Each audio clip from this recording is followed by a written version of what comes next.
Учурда дүйнө тынчын алган маймыл чечек илдети буга чейин Африкада эле эмес, бир канча КМШ өлкөлөрүндө катталган. Бүгүнкү күндө бул оору Кыргызстанда дээрлик жок койсы. Ошондой болсо да Саламаттыкты сактоо министрлиги Кыргыз медицинасы жугуштуу оорулардын алдын алууга толугу менен даяр экенин белгилеп, жарандарга аталган илдет боюнча түшүндүрмө берди. Оорунун белгилерин айта турган болсок, ооруган адамдын денесине көп ар кандай суу сыяктуу ыйлакчалар пайда болот. Жана билесиздер, илгери натуральный оспа деп аябай көп эметти айтчу элек го, ошол сыяктуу аябай денесин бүтүн каптап кетет экен суу сыяктуу ыйлакчалар. Анан бул дененде гана эмес, жанагы ооз дөңдөйүндөгү слизди да каптайт экен.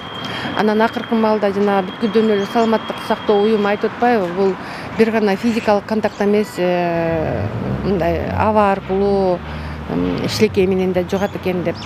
Ал кандай учурда болот? Эгер ошол ооруган адамды бир комнатада кечке чейин ухаживать этип, жанагы ооруга жардам берген адам маска кийбесе, жеке тазалыкты сактабаса, анан жана ооруган адам сүйлөгөндө оозундагы жаралар менен капелькалар шилекейлер чачырап маңдайында кишиге тийишсе, ошону жутуп алса, ошондо ооруйт экен да. Дарыгерлердин айтымында маймыл чечек илдетинин аба аркылуу жугуу жолдорунун ыктымалдуулугу салыштырмалуу төмөн. Бул илдет шилеке аркылуу жана жеке гигиенаны сактабоодон келип чыгат. Оору жуккан кезде анын алгачкы белгилери 5 күндөн 20 күнгө чейинки аралыкта байкалат. Мындай учурда дүрбөлүң калтырбай, жергиликтүү медициналык пункттарга кайрылуу абзел. Дарылаганы эчтеке деле өзүнүн дарысы жок атайын. Симптоматический дарылар деп коебуз. Например, температура болсо, температурасын убагында түшүрүп турушубуз керек. Суусундукту көбүрөөк ичирип турушубуз керек. Анан основной жанагы эсиркектерди таза кармаш керек, ириңдетип ийбеш керек. Анткени алар көп убакка чейин кармалышы мүмкүн, 2 жумадан 1 айга чейин. Если ал түшкөнгө чейин ошол оорулуу калган кишилерге жугузуп турушу мүмкүн. Анан ошону жакшылап таза кармаса эле, осложнениялар ириңдеп кетпесе, бат айыгат.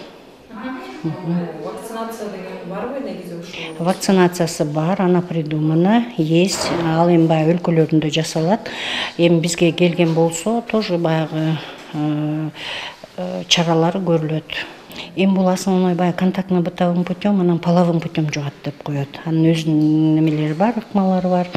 Эми контактно-бытовым путем үйдөн деп коебуз, жанагы эсиркектери көпкө заживать этпей, ошолордун төшөккө шешептерине түшсө, полотенцеларына түшсө деп коебуз, ошолордон жугушу мүмкүн да.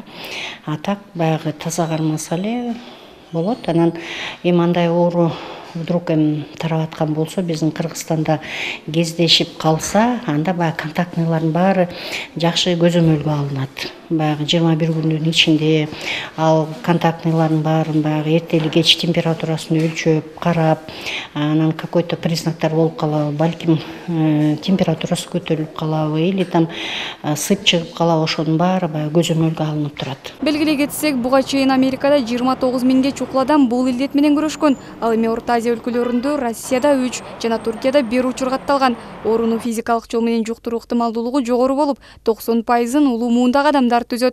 Дүйнөлүк саламаттыкты сактоо уюму бүгүнкү күндө бул илдетке каршы эмдөөлөр жүргүзүлүп жатканын баса белгилешти. Гүлзада Нажмидинова, Данияр Тлебалдыев, УТРК Чүй.